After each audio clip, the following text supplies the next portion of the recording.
Túsfhuaim muintir bothainn. Éis go géir. Cad é na túsfhuaimeanna a chlann tús na focail seo? Gúna, gardín, grainneog, góir. Tásnaíonn siad le leis an fhuaim G.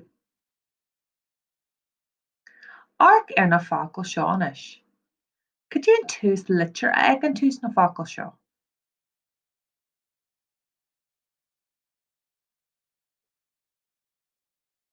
Gúna, gardín, grainneog, góir. Tásnaíonn siad le leis an litir G. Dean an litir G an G.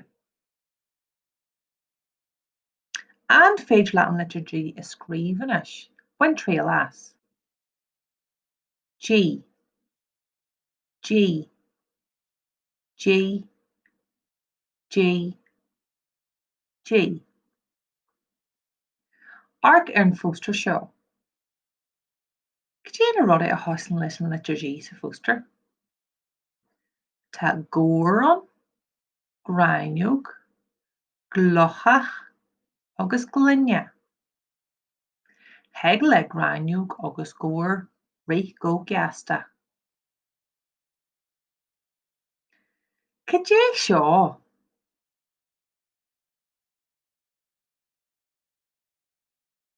Le an leor lá tain.